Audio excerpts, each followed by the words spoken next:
যে কোনো মূল্যে দেশকে গণতান্ত্রিক ধারায় রাখতে হবে বললেন তারেক রহমান।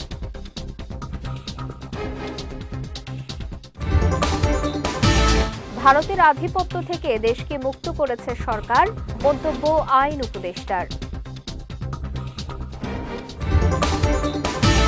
এবং ব্যাংকিং খাত এখন অনেকটা স্থিতিশীল, জানালেন অর্থ উপদেষ্টা।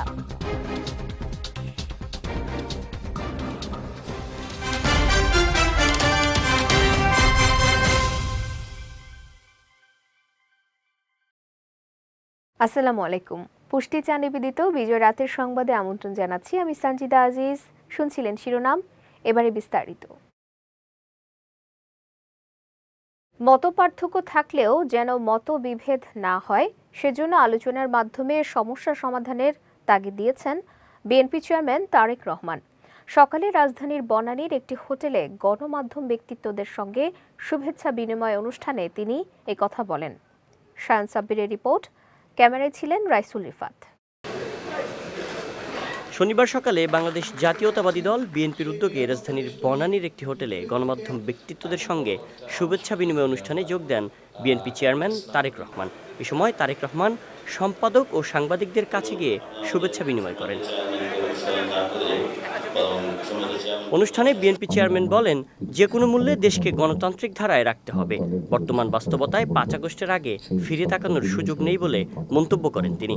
আমরা যে কোনো মূল্যে যদি এই যে জবাবদিহিতাটা, গণতান্ত্রিক প্রসেসটা যদি আমরা কন্টিনিউ করতে পারি, অনেক বেগ হয়তো আসবে, অনেক কঠিন হবে, কিন্তু একটা সার্টেন টাইম পর পর আমরা যদি গণতান্ত্রিক প্রসেসটাকে কন্টিনিউ করে যেতে পারি, তাহলে নিশ্চয়ই আমরা অবস্থার পরিবর্তন ঘটাতে সক্ষম হব। আমাদের সমস্যা ছিল, আমাদের সমস্যা আছে, অবশ্যই আমরা 5ই আগস্টের আগে ফিরে যেতে চাই না। এ সময় দেশকে এগিয়ে নিতে ঐক্যবদ্ধ হয়ে সবাইকে কাজ করার আহ্বান জানিয়ে তারেক রহমান বলেন, বিগত সরকারের আমলে মতবিরোধের বাজে দৃষ্টান্ত দেখেছে দেশ। পাশাপাশি আগামী 12ই ফেব্রুয়ারি দেশ গণতন্ত্রের দিকে যাবে বলেও আশা প্রকাশ করেন তিনি। একজন রাজনৈতিক কর্মী হিসেবে আজকে আপনাদের কাছে এবং আপনাদের মাধ্যমে সকল রাজনৈতিক দলের সদস্যদের কাছে, সাময়িকভাবে সমাজের সকল মানুষের কাছে আমি একটি বিনীত আহ্বান রাখতে চাই যে আমাদের বিভিন্ন মত পার্থক্যগুলো নিয়ে যাতে আমরা আলোচনা করতে পারি, আলাপ করতে পারি। আমাদেরকে যে মূল্যে ডেমোক্রেটিক প্রসেস, যেটা আমরা 12 তারিখ থেকে ইনশাল্লাহ শুরু করতে যাচ্ছি। অনুষ্ঠানে বিএনপি বিজয়ী হলে নারী, কৃষক, প্রবাসী ও তরুণ সহ নাগরিকদের জীবন মান উন্নয়নে নানা পরিকল্পনা তুলে ধরেন বিএনপি চেয়ারম্যান। দেশের মানুষের স্বাস্থ্য। শায়ান সাব্বির, বিজয় টিভি, ঢাকা। এম্পাওয়ারমেন্ট, কর্মসংস্থান। অন্তর্বর্তী সরকার ভারতীয় আধিপত্যবাদ থেকে বাংলাদেশের মানুষকে মুক্তি দিয়েছে বলে মন্তব্য করেছেন আইন উপদেষ্টা ডক্টর আসিফ নজরুল। সকালে রাজধানীর সিরডাপ মিলনায়তনে এক অনুষ্ঠানে তিনি এমন মন্তব্য করেন। জানান, জনভোগান্তি কমাতে সরকার এ পর্যন্ত 20,000 হয়রানিমূলক মামলা নিষ্পত্তি করেছে। এছাড়া স্বল্প সময়ের মধ্যেই আইন, বিচার ও শাসন ব্যবস্থার কার্যকর পদক্ষেপ নেওয়া হয়েছে। কয়েকজন উপদেষ্টা পদত্যাগ করতে চাইলেও প্রধান উপদেষ্টার অনুরোধে করেননি বলে জানান আসিফ নজরুল। আওয়ামী লীগের কিছু সন্ত্রাসীর জামিনের দায়ে বিচারপতিদের এমন মন্তব্য করে আইন উপদেষ্টা বলেন, এখন আর কেউ প্রধান বিচারপতিকে নিয়ে প্রশ্ন করার সুযোগ পান না। এই যে এই সরকার এসে ভারতের আধিপত্য থেকে বাংলাদেশকে মুক্ত করেছে, ভারতের যে আগ্রাসী একটা ভূমিকা ছিল সব জায়গায়, সেখান থেকে স্বাধীন কণ্ঠে কথা বলতে পারছে ডক্টর মোহাম্মদ ইউনূসের নেতৃত্বে, এটা আমাদের কোনো অর্জন না। অর্থ উপদেষ্টা ডক্টর সালেউদ্দিন আহমেদ বলেছেন, ব্যাংকিং খাত এখন অনেকটা স্থিতিশীল, তবে ব্যাংক সুদের হার এখনই কমানো সহজ নয়। আজ রাজধানীর সিরডাপ মিলনায়তনে ব্যাংকিং অ্যালমানাকের প্রকাশনা অনুষ্ঠানে প্রধান অতিথির বক্তব্যে তিনি এসব কথা বলেন। ডক্টর সালেউদ্দিন আহমেদ বলেন, জনপ্রিয়তার চাপে পড়ে নয়, বরং দেশের সামগ্রিক স্বার্থ বিবেচনায় রেখেই নীতি নির্ধারণ করতে হয়। নীতি গ্রহণের ক্ষেত্রে সবাইকে সন্তুষ্ট করা সম্ভব নয় এবং এখানে ভুল থাকার সম্ভাবনাও থাকে। এ সময় সিঙ্গাপুরের উদাহরণ টেনে অর্থ উপদেষ্টা বলেন, বাংলাদেশকে সিঙ্গাপুরে রূপান্তরের কথা তিনি বলছেন না, তবে ধৈর্য ও নিষ্ঠার সঙ্গে কাজ করলে একটি শক্তিশালী বাংলাদেশ গড়া সম্ভব। অনুষ্ঠানে তিনি দেশের মানুষের কল্যাণে কাজ করে যাওয়ার আহ্বান জানান। ইনফ্লেশনটা খুবই সেন্সিটিভ জিনিস, আই এগ্রি, কিন্তু ইনফ্লেশন কিন্তু শুধু monetary policy bank rate policy rate বাড়িয়ে কন্ট্রোল করা যায় না, আর সাপ্লাই দিয়ে অনেক সময় কন্ট্রোল আমি সেজন্য সবসময় বলি inflation is a political dimension. দু একদিনের মধ্যে জামায়াতের সঙ্গে আসন সমঝোতা নিয়ে চূড়ান্ত ঘোষণা আসবে বলে জানিয়েছেন এনসিপির আহ্বায়ক নাহিদ ইসলাম। সকালে রাজধানীর একটি হোটেলে ইউরোপীয় ইউনিয়নের চিফ ইলেকশন অবজারভার আইভার্স ইজাবসের নেতৃত্বাধীন নির্বাচন পর্যবেক্ষক প্রতিনিধি দলের সঙ্গে বৈঠক শেষে তিনি সাংবাদিকদের এই কথা জানান। এ সময় নির্বাচনের লেভেল প্লেইং ফিল্ড নিয়ে নাহিদ বলেন, সরকার একটি দলকে বিশেষ প্রোটোকল দেওয়ার মাধ্যমে নির্বাচনের পরিবেশ নষ্ট করেছে। এতে অন্যান্য রাজনৈতিক দল ও জনগণের কাছে একটি বিশেষ দল ক্ষমতায় যাবে এমন বার্তা যাচ্ছে বলে অভিযোগ করেন এনসিপির আহ্বায়ক। এজন্য নির্বাচন কমিশনকে আরও শক্ত ভূমিকা রাখার আহ্বান জানান নাহিদ। বিশেষ রাজনৈতিক দলকে সরকারিভাবে বিশেষ সুযোগ সুবিধা, বিশেষ প্রোটোকল দেওয়ার মাধ্যমে এক ধরনের সিগন্যালিং করা হচ্ছে এবং যেটা লেভেল প্লেইং ফিল্ডে বাধা তৈরি করতে পারে। ত্রয়োদশ সংসদ নির্বাচনে মনোনয়নপত্র বাছাইয়ে রিটার্নিং কর্মকর্তার মাধ্যমে প্রার্থিতা বাতিলের আদেশের বিরুদ্ধে আপিলের শুনানি শুরু হয়েছে। 5 দিনের আপিল আবেদন গ্রহণ শেষে আজ থেকে আপিল শুনানি শুরু করে নির্বাচন পরিচালনার দায়িত্বে থাকা সংস্থাটি। শনিবার নির্বাচন ভবনের অডিটোরিয়ামে এই শুনানি শুরু করে নির্বাচন কমিশন। প্রথম দিনে 70 জন প্রার্থীর শুনানি হয়েছে। এর মধ্যে 15টি আপিল নামঞ্জুর, 52টি মঞ্জুর এবং 3টি পেন্ডিং রয়েছে। শুনানিতে প্রধান নির্বাচন কমিশনার এএমএম নাসির উদ্দিন, 4 নির্বাচন কমিশনার, ইসি সচিব আখতার আহমেদ ও আইন শাখার কর্মকর্তারা উপস্থিত ছিলেন। আগামী 18 জানুয়ারি পর্যন্ত চলবে আপিল শুনানি।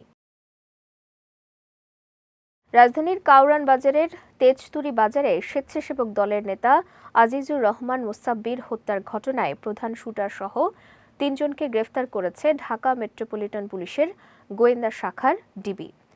গতকাল শুক্রবার দিবাগত রাতে মানিকগঞ্জ ও গাজীপুর জেলার বিভিন্ন স্থানে অভিযান চালিয়ে তাদের গ্রেফতার করা হয়। ডিবির এক শীর্ষ কর্মকর্তা এ তথ্য নিশ্চিত করেন। তিনি বলেন, অভিযুক্ত শুটার জিনাত ও সন্দেহভাজন পরিকল্পনাকারী বিল্লাল সহ এখন পর্যন্ত 3 জনকে গ্রেফতার করা হয়েছে। গ্রেফতারকৃত তৃতীয় ব্যক্তি এই 2 জনের সহযোগী বলে ধারণা করা হচ্ছে। গত বুধবার রাত 8:30টার দিকে তেজতুরি বাজারের স্টার হোটেলের গলিতে দুর্বৃত্তদের গুলিতে নিহত হন মুসাব্বির। এই ঘটনায় তেজগাঁও থানায় অজ্ঞাত পরিচয় 4-5 জনকে আসামি করে মামলা করেন তার স্ত্রী। এবার পুষ্টি চিনিগুড়া চাল নিবেদিত জেলা সংবাদ।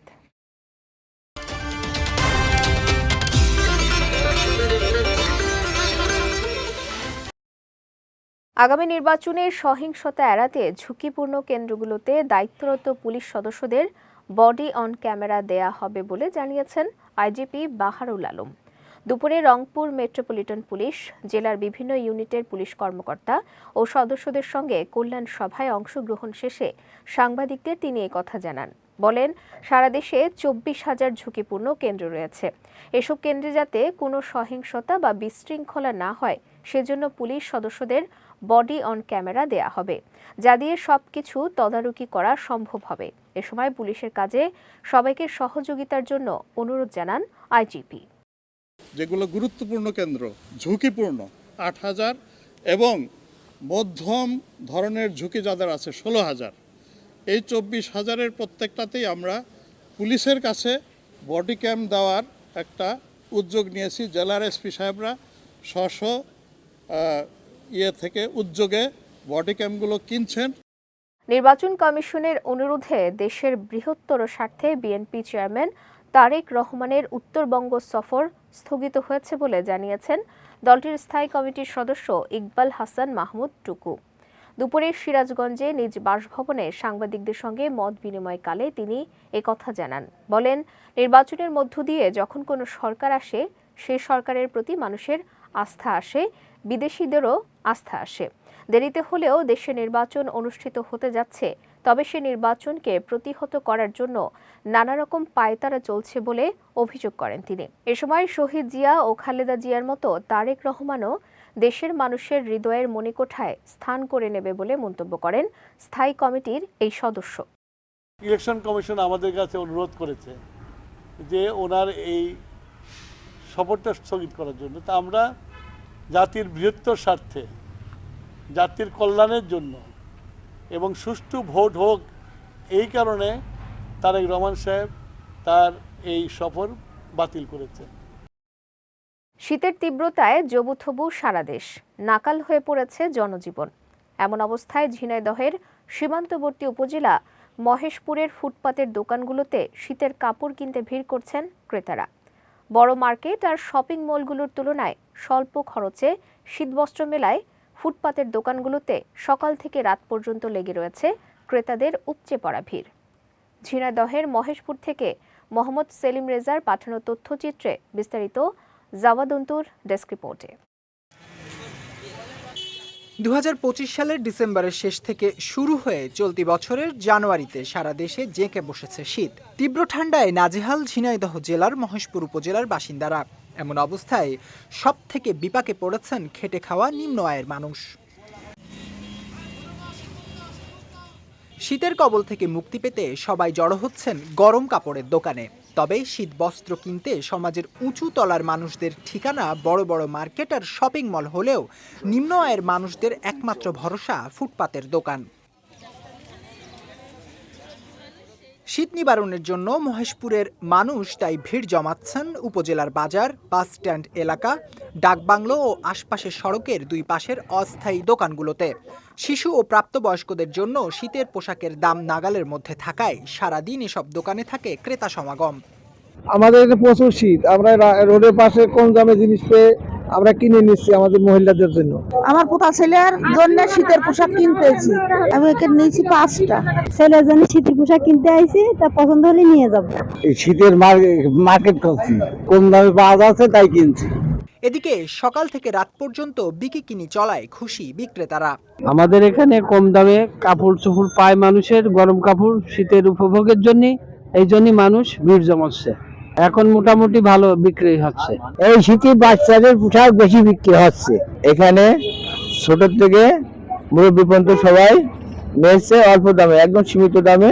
হ্যাঁ, যেহেতু তারা বড় মার্কেটে কিনতে পারছে না, তাই আমাদের কাছে সীমিত দামে নিয়ে যাচ্ছে। শীতের বেচাকেনা টুকটাক ভালোই হচ্ছে। এই কোট জ্যাকেট এইসব বেচাকেনা হচ্ছে, গেঞ্জি হুডি এইসব বেচাকেনা হচ্ছে।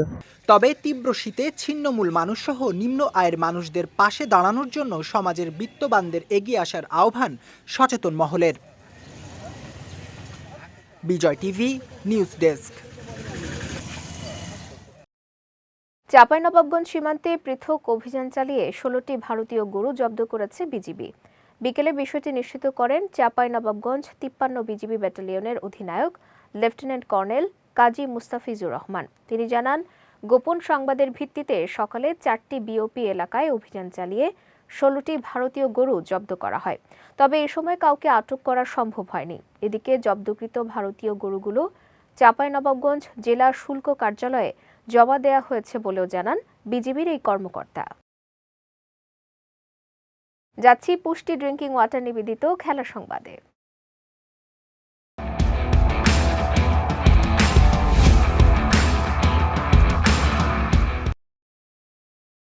টি-20 বিশ্বকাপকে সামনে রেখে 15 সদস্যের স্কোয়াড ঘোষণা করেছে আয়ারল্যান্ড ক্রিকেট বোর্ড। আগামী 8 ফেব্রুয়ারি শ্রীলঙ্কার বিপক্ষে ম্যাচ দিয়ে আয়ারল্যান্ড বিশ্বকাপ অভিযান শুরু করবে। এরপর 11 ফেব্রুয়ারি অস্ট্রেলিয়া, 14 ফেব্রুয়ারি ওমান ও 17 ফেব্রুয়ারি জিম্বাবুয়ের মুখোমুখি হবে তারা। প্রথম 3টি ম্যাচ হবে কলম্বোতে, শেষ ম্যাচটি পাল্লেকেলেতে। এর আগে গত বছর নভেম্বরে বাংলাদেশ সফরে এসে 3 ম্যাচের টি-20 সিরিজ খেলেছিল আয়ারল্যান্ড। সেই দলকে নিয়েই এবার টি-20 বিশ্বকাপের মিশনে নামছে আইরিশরা। বাংলাদেশ সফরের স্কোয়াড থেকে বাদ পড়েছেন শুধুমাত্র জর্ডান নেইল।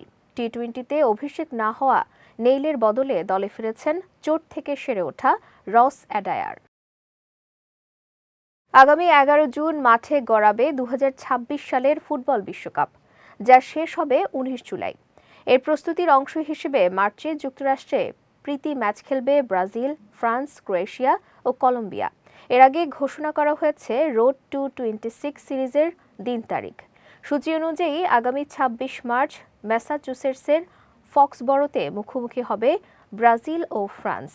পরদিন ফ্লোরিডার অরল্যান্ডোয় ক্রোয়েশিয়া ও কলম্বিয়া মুখোমুখি হবে। 29 মার্চ ল্যান্ডেভারে কলম্বিয়া ও ফ্রান্সের ম্যাচ, আর 1 এপ্রিল অরল্যান্ডোয় ব্রাজিল ক্রোয়েশিয়ার ম্যাচ অনুষ্ঠিত হবে। যুক্তরাষ্ট্র, কানাডা ও মেক্সিকোর 16টি শহরে অনুষ্ঠিত হবে প্রথমবারের মতো 48 দলের বিশ্বকাপ। এবারের বিশ্বকাপে সি গ্রুপে ব্রাজিল, আই গ্রুপে ফ্রান্স, কে গ্রুপে কলম্বিয়া এবং এল গ্রুপে ক্রোয়েশিয়া অংশগ্রহণ করবে। পুষ্টিচা নিবেদিত বিজয় রাতের সংবাদ শেষ করার আগে শিরোনামগুলো দেখে নিচ্ছি আরও একবার।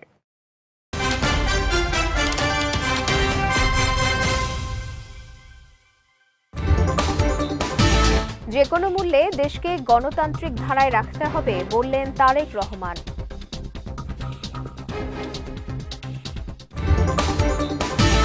ভারতের আধিপত্য থেকে দেশকে মুক্ত করেছে সরকার, মন্তব্য আইন উপদেষ্টার। এবং ব্যাংকিং খাত এখন অনেকটা স্থিতিশীল, জানালেন অর্থ উপদেষ্টা।